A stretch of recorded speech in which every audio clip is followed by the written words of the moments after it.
I declared when I first had my political appointment as governor of North Eastern State. Then I declared when I became member of Supreme Military Council and Minister of Petroleum. And when I was leaving for War College in 1979. Of course, when I became a head of state, again in the military, I declared. But when I was removed from head of state, I did not declare. I ended up in detention for 3¼ years, and I don't think I was asked to declare, because I think those who put me there know what I was worth. They didn't ask me to declare. But when I came out, got into politics, and became president, I declared. So I declared at least 4 times. And I understand that if you want to see my declaration, you have got the constitutional right to go to one of the government, I think, account commission or what, to go and ask that you want the declaration asset of such an officer who held public office. But I declared 4 times. I mentioned which banks I borrowed money and developed which plot I was given. I declared, I could even remember declaring the number of cattle I had then and cars, you know. According to the form, I declared. All these declarations were deposited in the Ministry of Justice. So if Ministry of Justice could not produce my declarations and how I got about my properties, then they too should answer some questions. Why do they keep the declarations of public officers? But we had made attempts, and then they say we should go to Code of Conduct Bureau to get them, and then get these. And when we got there, they said it's the president, unless they have an express permission from the president to make it public, it can't be made public. So we were being told to, and the president is... Why me alone? Why are all the other people who are governors and ministers and so on? I said I declared 4 times, and I certainly don't have to ask them. I think they must have browbeaten you. I don't have to ask them to give you my asset declaration. I think you have the constitutional role to go and make yourself known that you are representing such a media organization. But he wrote a freedom of information request asking, and then now please tie into that. Yeah. Because it has to do with this steel corruption, the fight against corruption.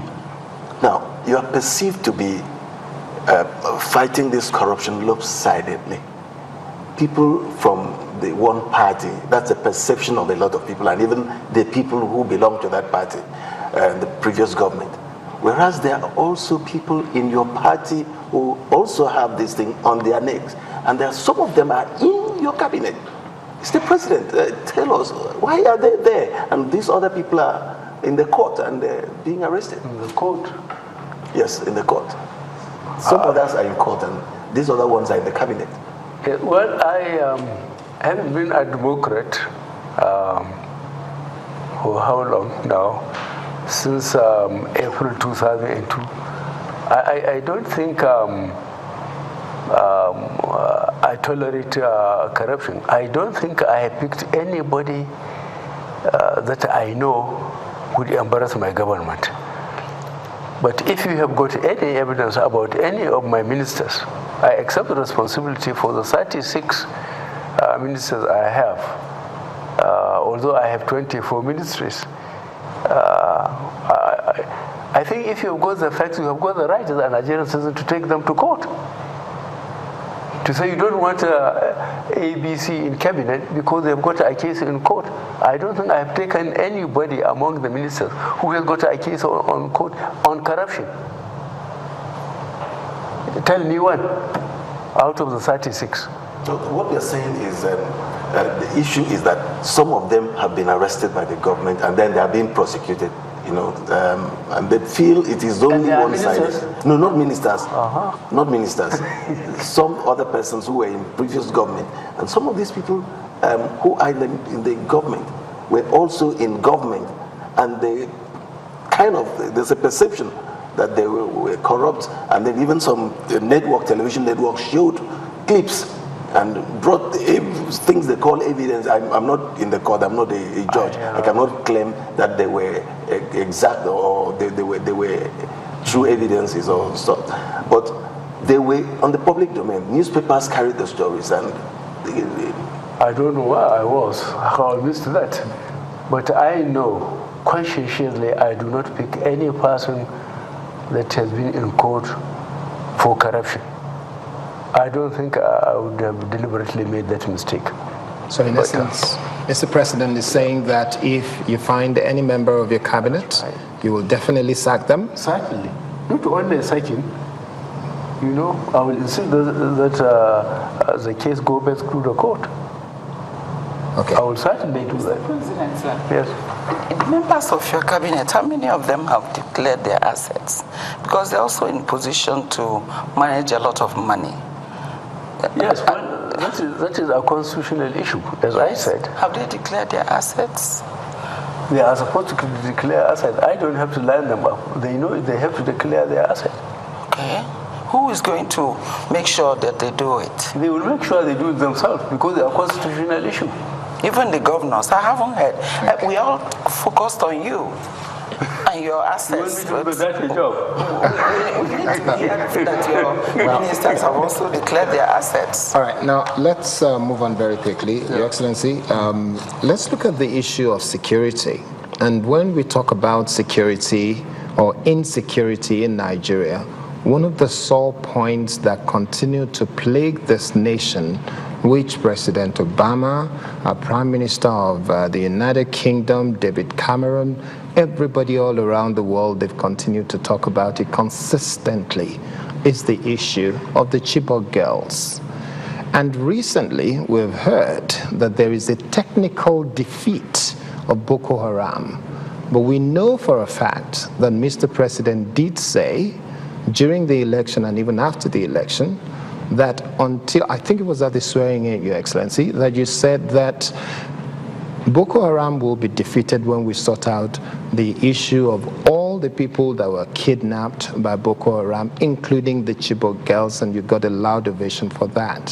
When are we going to bring the girls back? And what is this government doing in terms of ensuring that, yes, you've combed Sambisa Forest and everywhere, and you're able to get them back?